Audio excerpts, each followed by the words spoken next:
BA का है, ये देखिए आपको दिखा रहे हैं।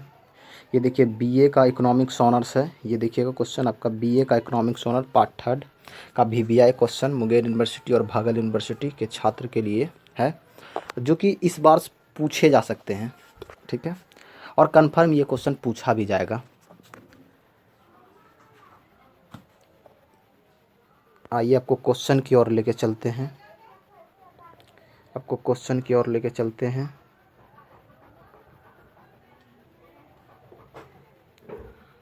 ठीक है, तो आपको क्वेश्चन की, आपका जो क्वेश्चन है ये देखिएगा, आपका क्वेश्चन जो है ये आपका होता है कि प्रतिदर्श अनुसंधान और निर्देशन अनुसंधान में अंतर स्पष्ट करें। ये देखिएगा आपका क्या है कि समग्र समांकों का संकलन, याद रखिएगा, सांख्यिकी तकनीकों के व्यवहार के विश्लेषण या शुद्धता लाने में किया गया। यह समांकों का एक सामान्य इस प्रकार प्राप्त कर सकते हैं, याद रखिएगा। और आप कहिएगा कि सिंपल से आप देखिएगा कि इसको समांकों को जो प्राप्त कर सकते हैं, आप सिंपल से आप कह सकते हैं कि सरगणना करके या अनुसंधान के अंतर्गत आने वाले प्रत्येक इकाई का अध्ययन कर सकते हैं, ठीक है। दूसरा नंबर अगर पॉइंट की हम बात कर ले तो इसका दूसरा नंबर पॉइंट क्या हो जाएगा, सिंपल समझिएगा। दूसरा नंबर पॉइंट की जब हम बात कर लेंगे तो कहिएगा अनुसंधान के अंतर्गत आने वाले इकाइयों का एक प्रतिदर्श लिया जाता है और उसके बारे में निष्कर्ष निकाला जाता है, ठीक है। तो ये आपको दिखाने चाह रहे हैं कि ये जो आपका लाइन जो ड्रॉ मैंने किया ये आपका हो जाएगा, ठीक है। आपको अगला पॉइंट में पढ़ाना चाहते हैं, अगला पॉइंट दिखाते हैं, ठीक है। इसके बाद आपको लिखना क्या है, दरअसल देखिएगा, हालांकि ये ऐसे देखिए, अनुसंधान क्षेत्र के अंतर्गत आने वाले इकाइयों का संबंध सामूहिक से है और समग्र का अर्थ विषय इकाइयों की सामूहिक और संपूर्णता है।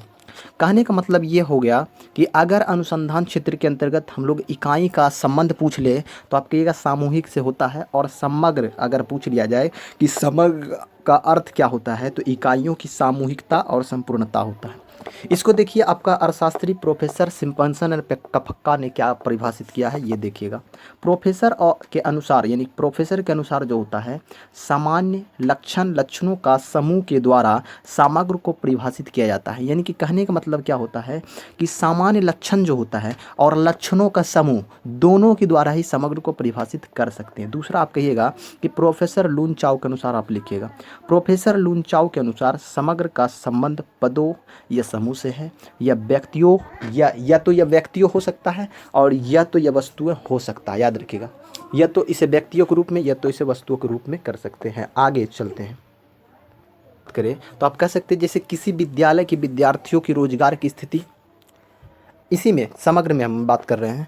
और आप कह सकते हैं कि श्रमिकों की स्थिति आदि इकाई के अवयव मिलकर समग्र का निर्माण करते हैं, तो ये भी आप डाल सकते हैं, ठीक है।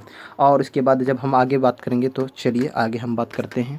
इसके बाद आगे हम लेते हैं, ये देखिएगा। इसके बाद जो आगे पॉइंट आपको लिखना है, समग्र 2 प्रकार के होते हैं। सिंपल सा क्वेश्चन है कि समग्र कितने प्रकार के होते हैं, तो आपसे पूछेगा, ऑब्जेक्टिव क्वेश्चन भी आपसे पूछ बैठता है कि समग्र कितने प्रकार के होते हैं, तो आप कहिएगा 2 प्रकार के। और इसमें आप लिखिएगा परिमित या अपरिमित समग्र, ठीक है। पहला नंबर होता है परिमित या अपरिमित, और दूसरा हालांकि काल्पनिक और वास्तविक समग्र होता है, जो कि मैं आगे डिस्कस कराऊंगा, ठीक। पहला आप समझिए परिमित या अपरिमित समग्र क्या होता है। अनुसंधान क्षेत्र के अंतर्गत आने वाले कई, याद रखिएगा, अवयव परिमित होते हैं, ठीक है। जिसे गिनना, याद रखिएगा, सिंपल से आपको समझाते हैं कि जिसको हम लोग गिन सकते हैं उसको हम लोग परिमित कहेंगे। ये देखिएगा ऑप्शन से आपको टिक कर के दिखाते हैं, यानी कि जिसको हम लोग, ये देखिएगा, ये जो गिनना जो है ना दोस्तों, ये जो जिसको हम लोग गिन सकते हैं उसको हम लोग परिमित समग्र कहते हैं। ये देखिए परिमित समग्र कहते हैं। जैसे अगर उदाहरण की बात कर ले तो ये देखिए जनसंख्या, किसी नगर की जनसंख्या, भ्रमण करने वालों की संख्या आदि, ये आपको ऑप्शंस में डाल देना है। अगर हम बात करते हैं तब पूछ लिया जाए सिंपल में किसी नगर की जनसंख्या कौन सा अनुसंधान कहलाता है, तो आप कहिएगा परिमिति या अपरिमित समग्र कहलाता है, ठीक है। परिमित या अपरिमित समग्र कहलाएगा, याद रखिएगा। दूसरा आपका बात करते हैं कि अनुसंधान क्षेत्र के अंतर्गत आने वाले इकाई या अवयव अपरिमित है, जिसको गिनना संभव नहीं है या जिसका कोई अंत या छोर नहीं होता, मतलब जिसको ना तो गिन सकते हैं। यहाँ देखिए ये पॉइंट पर आप ध्यान दीजिएगा तो यहाँ पर आपको पता चलेगा इस ड्रॉ लाइन पर कि जिसका अंत नहीं कर सकते, तो अपरिमित या समग्र कहलाता है, ठीक है। अब आप इसके उदाहरण की जब हम बात करते हैं तो ये देखिए 2 मिनट, इसको मिटा देते हैं सर, इसको मिटा देते हैं। इसको देखिए यहाँ पर आप देखिएगा आकाश का जैसा कि तारागण, यानी कि तारा को हम लोग काउंटिंग नहीं कर सकते। ये आपसे पूछ लेगा ऑब्जेक्टिव में कि कौन सा समग्र है, तो आप कहिएगा अपरिमित समग्र है। दूसरा आपसे पूछेगा जैसे मनुष्य का बाल को हम काउंटिंग नहीं कर सकते, यानी गिन नहीं सकते हैं, तो आप कहिएगा कौन सा समग्र, तो आप कहिएगा मनुष्य का बाल जो होता है सर, ठीक है, ये आपका मनुष्य का बाल जो होता है वह आपका परिमित समग्र होते हैं। ये देखिए ये आपका हो जाएगा, ठीक है। आगे हमने बताया आपको जो समझाए, सिंपल से समझिएगा, ये आपको हमने जो समझाया ये देख लीजिएगा, टॉपिक थोड़ा सा ये हो गया कि हमने बताया अभी। दूसरा आपका जो होता है वास्तविक या काल्पनिक समग्र, जिसको हमने अभी बताया था। कहते जिस समग्र में कोई ठोस विषय हो, यानी किसी वस्तु का ठोस के बारे में यानी कि जानकारी प्राप्त किया जा सकता है, उसे हम लोग कहते हैं वास्तविक समग्र, ठीक है। जैसे उदाहरण के लिए कह सकते हैं किसी विद्यालय के विद्यार्थी, ये क्या होता है, एक प्रकार का वास्तविक समग्र है। और जैसे आप बात कर लीजिए काल्पनिक समग्र, तो काल्पनिक समग्र मतलब क्या, काल्पनिक मतलब जो कि संभावना पर आधारित हो, यानी कि कहने का मतलब संभावना पर आधारित, तो इसको डिस्कस कराएंगे, ठीक है। कोमा श्रमिकों आदि की संख्या, ये भी हो सकता है। दूसरा आपको बात करते हैं जिस समग्र का कोई ठोस विषय नहीं हो वह काल्पनिक समग्र कहलाते हैं। समग्र, सॉरी यहाँ पर देखिए मिस्टेक हो गया है थोड़ा सा, समग्र होना चाहिए, समय लिखा गया है, ये देखिएगा समग्र लिखाना चाहिए तो समय लिख दिए यहाँ पर, सॉरी इसके लिए। कहलाते हैं, कहते काल्पनिक, ये ठीक कर लीजिएगा आप, काल्पनिक समय, कहते समय फिर यहाँ पर हो गया है थोड़ा सा टाइपिंग में मिस्टेक है। काल्पनिक समग्र का उपयोग जो होता है वह सर्वेक्षण में नहीं कर सकते हैं, क्योंकि यह संभावना पर आधारित होता है। याद रखिएगा काल्पनिक समग्र क्या होता है, संभावना पर आधारित होता है। जैसे उदाहरण के लिए आप ले सकते हैं, एक सिक्के को अगर हम लोग उठा लेंगे तो हो सकता है कि चीट भी आए, हो सकता है कि पट भी आ सकता है, तो यानी कि हेड या टेल आ सकता है, दोनों में से एक घटना हो सकता है। या फिर आप लिख दीजिएगा यह किसी घटना के अनुमान घटना पर आधारित होता है आदि। अगला क्वेश्चन पर हम चलते हैं, सॉरी अगला क्वेश्चन है, अगला डिस्कशन पर।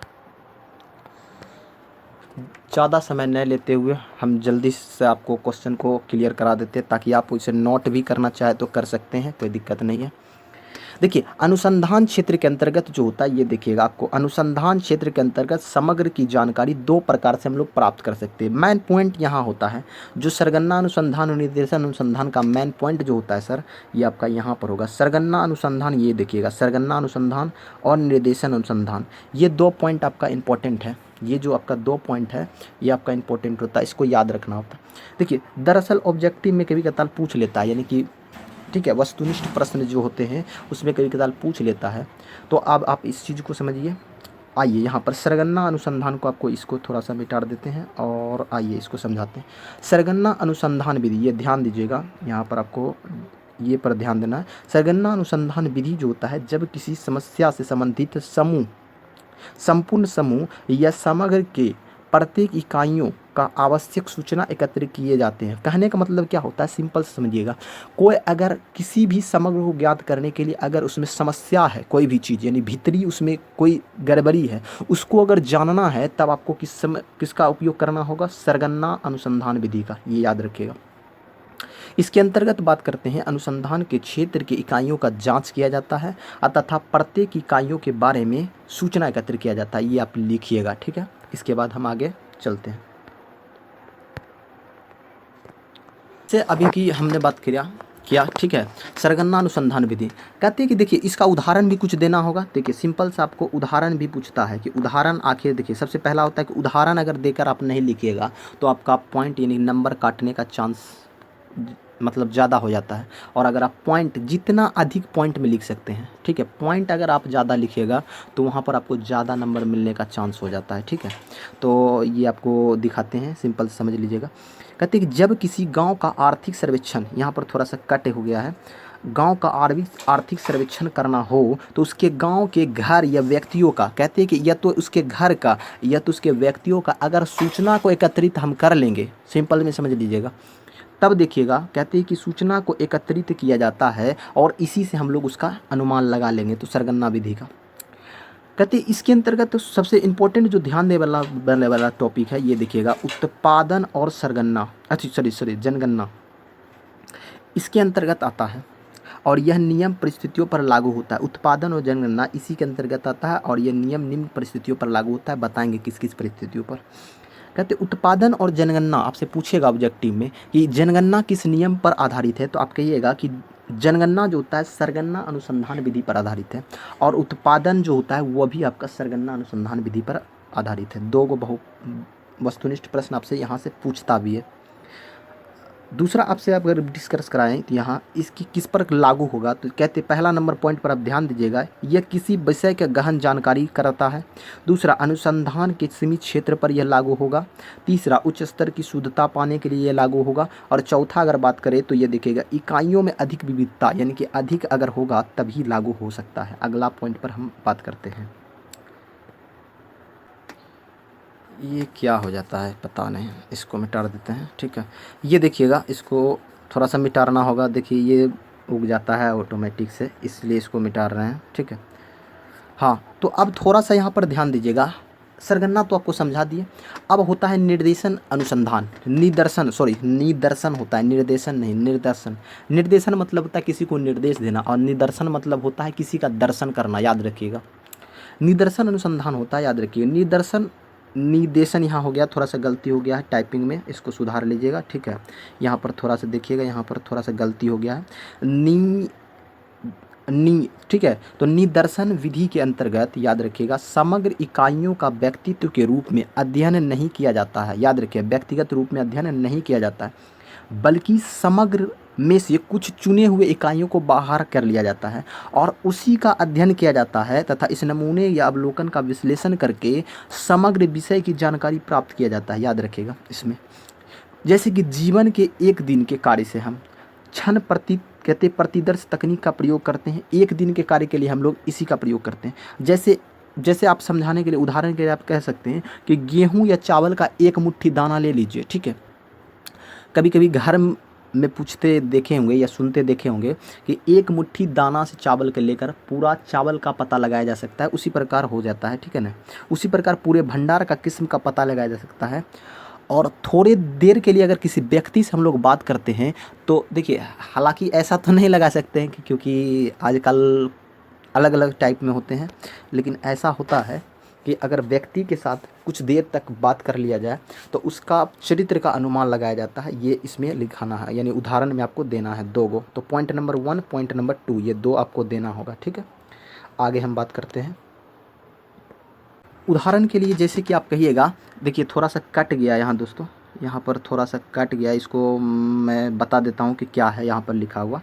ठीक है, तो इसको मैं जैसे उदाहरण के लिए यहाँ पर लिखा गया है किसी नगर का आर्थिक सर्वेक्षण। ठीक है, इसे नोट कर लीजिए।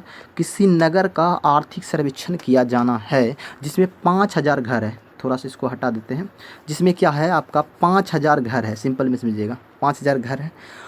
और गहन अध्ययन हेतु उसे क्या करते हैं, 500 घर को ही हम लोग चुनते हैं और उन 500 घरों का प्रतिदर्श यानी कि उसमें से कुछ घर का ऐसा प्रतिदर्श नमूना उठा लेते हैं कि जिसमें कि अव्वल हो, मतलब सिंपल सा आप समझ लीजिएगा कि जो अच्छा धनिष्ठ हो। और 500 घर में हो सकता है कि कुछ 250 घर धनिष्ठ भी हो और कुछ नहीं भी हो, तो उसके आधार यानी कि परिणामों के आधार पर नगरों के 5000 घरों का निष्कर्ष निकाला जाता है।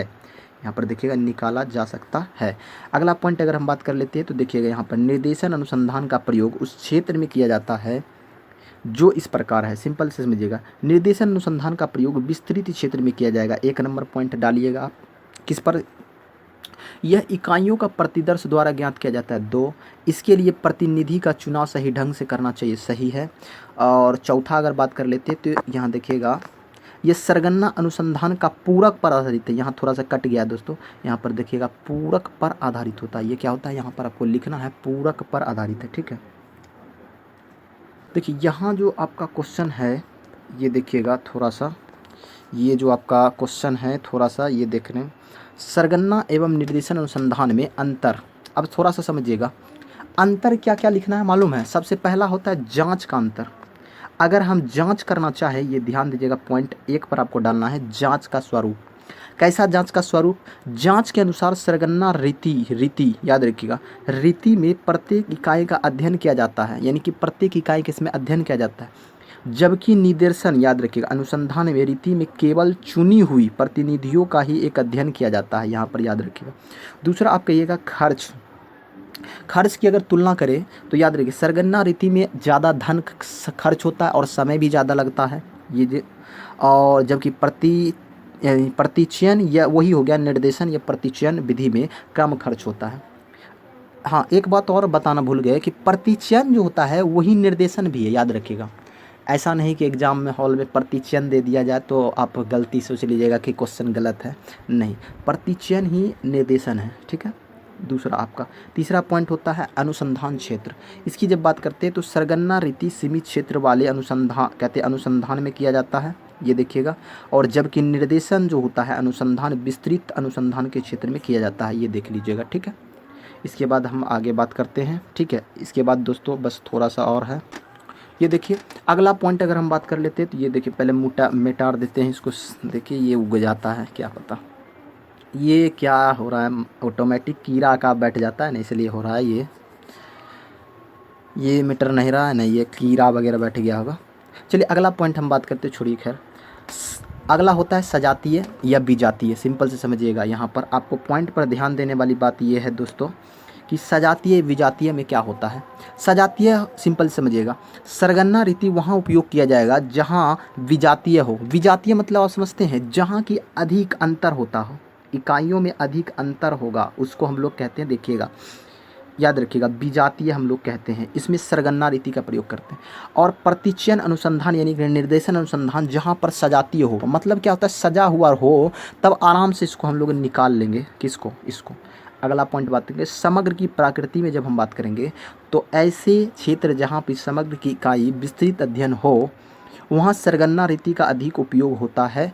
इसके विपरीत, ठीक है, समग्र विशाल हो या फिर संपूर्ण गणना के फलस्वरूप उसके नष्ट हो जाने का डर हो तो निर्देशन अनुसंधान का प्रयोग समझी जाती है, अच्छी समझी जाती है। तो ये आपका ये हो गया अंतर। तो 5 आपका अंतर हमने दिखाया, और ये पूरा आपका एक जो क्वेश्चन है ये वेरी इंपॉर्टेंट है, VBI आपका है, याद रखिएगा दोस्तों, ये आपका VBI इंपॉर्टेंट है और ये लगातार पूछता ही जा रहा है एग्ज़ाम में। और इस बार भी 95% चांस है, याद रखिएगा 95% चांस है कि ये आपका मुंगेर यूनिवर्सिटी में पूछा जाएगा।